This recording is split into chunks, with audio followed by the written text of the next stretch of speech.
নমস্কার, আমি সৌরভ। আপনারা দেখছেন সৌরভ ব্যাপারী ইউটিউব চ্যানেল। ফুড এসআইয়ের যারা ক্যান্ডিডেট আছো তোমাদের জন্য কিন্তু আজকের ভিডিওটি খুবই গুরুত্বপূর্ণ হতে চলেছে। সামনে কিন্তু ফুড এসআইয়ের হিয়ারিং আছে, কিছু হতে পারে, রি এক্সামও হতে পারে, রেজাল্টও প্রকাশ হতে পারে, অথবা হিয়ারিং এর নেক্সট ডেটও পড়তে পারে। কিন্তু আমরা কিন্তু এখন একটা কথা বলতে পারি, কাট অফ কত যেতে পারে। তোমরা যারা কাট অফ জানতে চাও ধ্যান দিয়ে দেখবে, ওকে। আর এখানে আমি একটি স্পেশাল আছে, আমি সবকিছু বলবো। দেখো, ফুড এসআই কাট অফ, ওকে।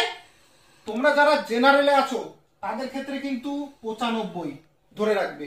তোমাদের যাদের ওবিসি আছে তারা 90 দেখে রাখবে। আমি কিন্তু দুটো ওবিসি করলাম না, তোমরা 90তেই ধরে রাখবে ওবিসি, ওকে।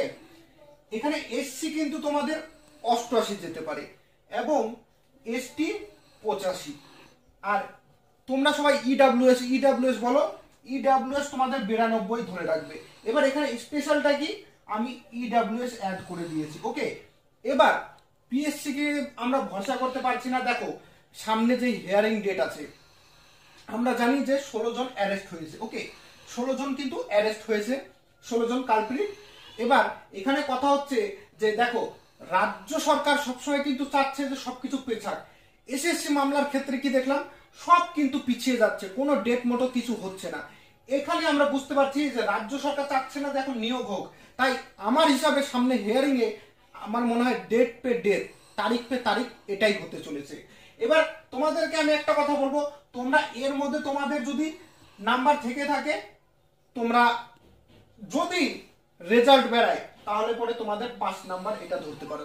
এর নিচে যাবে, এর উপরে যাবে না, এটা আমার কথা দিয়ে থাকলো 110%। আর যদি রি এক্সাম হয় তাহলে পরে নতুন করে পরীক্ষা দিতে হবে।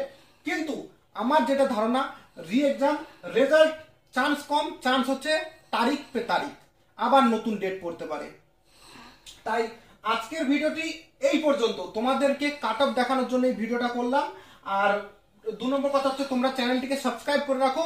31 জুলাই কি ফেসলা আসছে আমি তোমাদের লাইভে আপডেট দেবো, ওকে। চ্যানেলটিকে সাবস্ক্রাইব করবে এবং এই কাট অফের সেটটি টেলিগ্রাম চ্যানেলে পেয়ে যাবে, ডেসক্রিপশনে লিংক আছে। ভিডিওটি দেখবার জন্য ধন্যবাদ।